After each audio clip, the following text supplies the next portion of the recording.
with the release of Pokémon Legends ZA's new DLC Mega Dimensions, old classic Pokémon, new shiny hunting methods, and a brand new character was introduced. But is it any good, and is it worth the $32 that you have to spend on the eShop? That's actually what I'm here to let you know, at least in my opinion. Now, spoiler warning ahead, I'm going to be showing clips of my own gameplay, and I'm going to be heavily discussing the actual narrative, and showing you some of the methods I did when shiny hunting in Pokémon Legends ZA's new DLC. Speaking of the story, we're continuing off with the characters we were introduced in Legends ZA. However, that means we're also dealing with the same flaws that we had in the original game. They did give them some interesting character traits and some little fun facts about them. They were humanized very well in the cutscenes that were given. However, the characters still fall flat. The introduction of, well, the return of Karina was a great addition, and she's very fun in the cast, but I think it's mainly because the other characters' personalities just don't align that well. They don't stand out or clash together as much as I would really prefer. Naveen is, again, the only real standout to me. His humor and his character is the only one out of the new characters that really has any interesting stories going on or any kind of personality. Lita is interesting, but her main thing is still just dance. Urbane is still seen as the big helper of Lumiose City, but that's about it. Ansha is the new character that was recently introduced, and while she's a very adorable addition to the team, and I do like the mechanic, well, not the mechanic, the idea that she's a little baker, I don't really like how they're writing her. I do believe Nintendo seems to be struggling with writing how children actually behave. Now, don't get me wrong, obviously we don't have an actual estimation of how old Ansha is, but clearly she's not that old. At max, I would say maybe 9, even then I highly doubt it. And so, the way she behaves seems very not like a child to me, and I know that seems very nitpicky for an anime game, but to me, that kind of weirded me out in some cases. She talks so much like a teenager instead of an actual child. Discussing the new Mega Evolutions and their inclusion in the story, I did think it was interesting, I suppose. I liked the concept of Darkrai's nightmare ability becoming a huge problem and creating a hyperspace mixed with everybody's dreams and nightmares. I just don't think it was focused on enough. And the way it was used was kind of strange. I know in terms of developing a game, you wouldn't want to put that much effort into making multiple unique areas, I guess is the right way to phrase it, and unique things going on. But when a company is as rich as Nintendo is, and they have a lot of other games that really exceed the creative limit they can have, and I know it's Pokemon, I shouldn't expect too much from a story in a game like this, but at the same time I can't help but feel underwhelmed with how they approached it, although I did like that at the end they had AZ in a dreamlike state show up and talk to Urbane, although I still think they could have done a lot more with that.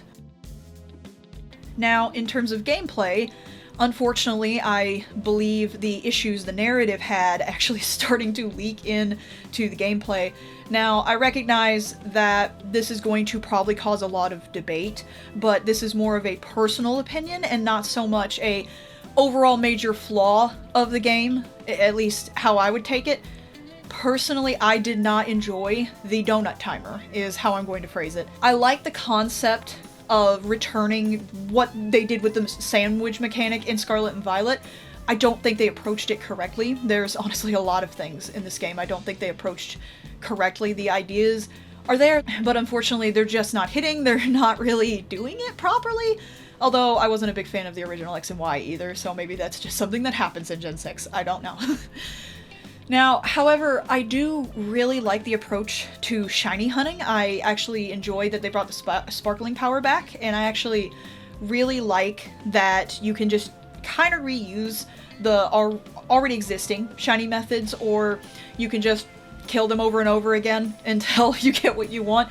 Although it can get really grating, and obviously with how limited the donuts are, it can be difficult to shiny hunt in an area like that, but I mean, a lot of people missed the difficulty of shiny hunting, so maybe this brought that back for them.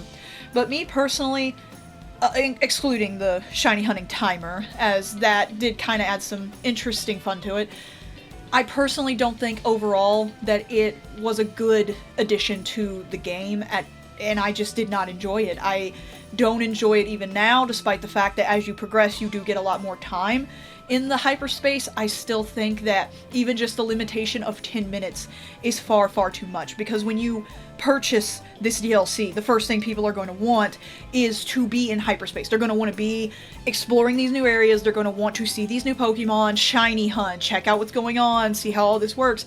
And it's kind of hard to do that when you have a very limited amount of time. And in the case of new players, or just players in general, they're going to get irritated very quickly.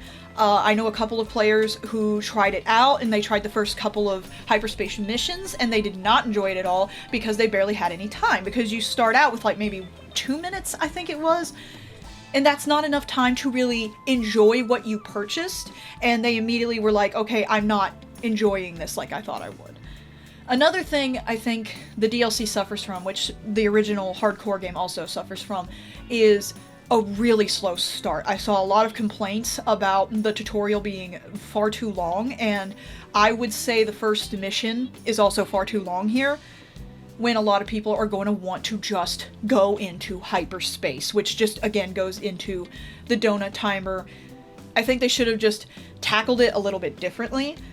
As with Scarlet and Violet, they gave you more time when you made the sandwiches, and here it's just not working.